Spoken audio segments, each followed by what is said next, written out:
अब यो जुम एपलाई कसरी डाउनलोड गर्ने त्यसको लागि सबभन्दा पहिले यहाँ हेर्नुहोस् प्ले स्टोरमा जानु पर्यो। प्ले स्टोरमा जुम क्लाउड मिटिङ्ससम्म थिच्नु पर्यो।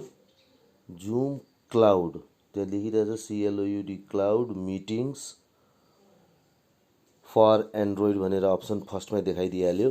अनि त्यसलाई गरे पछाडि या त मेरो मोबाइलमा डाउनलोड पहिलेदेखि गरेको कारणले यहाँ अनइन्स्टल र अपडेट देखाएको ठाउँमा इन्स्टल देखाउँछ। तपाईँलाई इन्स्टललाई क्लिक गर्ने अनि तपाईँको मोबाइलमा त्यो इन्स्टल भइहाल्छ। अब यस पछाडि अरू केही गर्नु पर्दैन, इन्स्टल मात्रै गर्ने हो त्यसलाई हैन। त्यहाँ अरू टाइपको डेटाहरू सेभ गर्न आयो भने गर्ने पनि हुन्छ, नत्र भने केही नगर्नुहोस्। अब त्यहाँबाट हेर्नुहोस् तपाईँको एउटा आइकन यो जुन ब्लू कलरको जुन भिडियो जस्तो लिङ्क जस्तो छ नि, एफको माथि जुन छ जुम नै लेखिरहेछ ब्लू कलरको हो। त्यसलाई क्लिक गर्नुभयो भने मेरो एकाउन्ट एक्टिभेट गरेको कारणले यस्तो देखियो हैन, यो टाइपले खुल्छ हैन। तपाईँकोमा त्यस्तो केही देखिँदैन, सिधै साइन इन साइन अप र जोइन मिटिङ आउँछ हैन। तपाईँले केही गर्ने होइन, त्यो जोइन मिटिङलाई क्लिक गर्ने हो। जोइन मिटिङलाई क्लिक गर्यो भने पछाडिबाट आइडी जहिले पनि हामी लिङ्क पठाउँदाखेरि लिङ्कको तल हेर्नुहोस् त्यहाँ आइडी र पासकोड हुन्छ। त त्यो आइडी नम्बर हान्ने, जस्तै मैले एउटा यो नम्बर हान्ने त्यो आइडी छ, त्यो हाने भने के हुन्छ त्यस पछाडिबाट पासकोड खोल्छ र जुन हामीले लिङ्क पठाएको हुन्छ, जस्तै फेसबुकको ग्रुपमा हेर्नुभयो भने इन्भिटेड beamless MahaSET is inviting you भनेको छ भने त्यसको तल हेर्नु सी मोर जस्तो छ, सी मोरलाई क्लिक गर्नु भने त्यसको तल आइडी र पासवर्ड छ, त्यसलाई सार्ने हैन। त पहिला आइडी थिच्नु भयो, त्यसपछि यो पासकोडमा आएको थियो। अब यहाँ पासकोड थिचेँ, यसमा स्मल लेटर र क्यापिटल लेटर पनि भइरहेको हुन्छ, त्यो पनि कन्सियस हुनुपर्छ।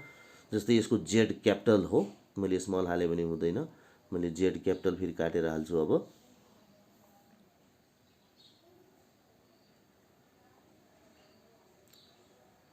जेड क्यापिटल गरेपछि अनि ओके गरे पछाडिबाट यो मिटिङमा जान्छ। तर उतातिर कति बजे भनेको छ त्यतिखेर मात्रै अन हुन्छ।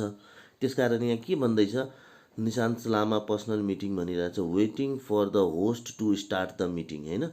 होस्टको लागि वेट गर्दैछौँ भनिरहेछ। त यो काम भएन, किनकि उहाँले मिटिङ स्टार्टै गरेको छैन, हो कि होइन।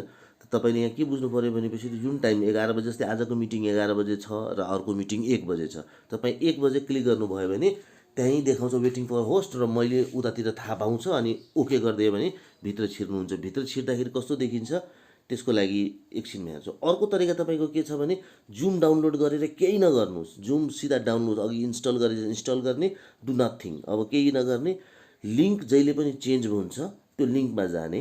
फर इक्जाम्पल अहिले हाम्रो लिङ्क पठाएको छु हाम्रो ग्रुपमा, मानौँ यो अनलाइन कोर्स सपोर्ट ग्रुपमा, त त्यहाँ जानुभयो भने हेर्नुहोस् हैन, यसको तल लिङ्क छ पठाएको। अहिले खुल्न अलिकति ढिलो भइरहेछ। त्यहाँ यो तल जहाँ लिङ्क पठाएको छ त्यसलाई हेर्नुभयो भने पछाडि त्यो लिङ्क मिन्स फ्लानो is inviting you for the meeting, त्यसमा डेट र टाइम पनि हुन्छ प्रायः जस्तो हैन। त्यति जस्तै यो मिटिङकोमा मैले डेट र टाइम पनि राखिदिएको छु। यो जुन छ अब यहाँ आयो बिमलेस मासेज इन्भाइटिङ भनेको छ, टपिक प्यारेन्ट्स टिचर्स इन्टरेक्सन कम जुम ट्रेनिङ भनेको छ सेप्टेम्बर 5, 2020। यसको तल सिमोरलाई क्लिक गर्नुभयो भने हेर्नुहोस् मिटिङ आइडी पनि त्यही छ, पासकोड पनि त्यही छ। त्यसको माथि जुन यो ब्लू कलरले जुन छ STPPP भन्छ त्यसलाई क्लिक गरेँ मैले भने सिधै एकैचोटि मिटिङ रुममा खुल्छ त्यो हैन। अघि जस्तै तपाईँले मिटिङ आइडी हालेर खोल्नु भएको थियो त्यही अनुसारले मिटिङ रुममा खुलिहाल्छ। खुल्दाखेरि यहाँ जुन कल ओभर इन्टरनेट भनेर देखाएको थियो अनम्युटको अगाडि, ठ्याक्कै त्यसलाई कल ओभर इन्टरनेटलाई क्लिक गर्यो भने पछाडिबाट माइक्रोफोनको साइन आइहाल्छ। तर त्यो रेडले क्रस भएको हुन्छ, त्यसलाई थिच्नुभयो भने साउन्ड सुनिन्छ अपोजिट साइडमा हैन। त यो भयो इन जेनरल जुमको कसरी इन्स्टल गरिदिने भनेर। अनि तपाईँ मिटिङमा आइसके पछाडिबाट अर्को तरिकाहरू पनि के छन् स्टुडेन्टले बुझ्नुपर्ने त्यो बुझ्न सकिन्छ। दुईवटा वेमा, एउटा डाइरेक्टली जुम डाउनलोड गरेर केही नगर्ने, लिङ्क आएकोबाट क्लिक गर्ने,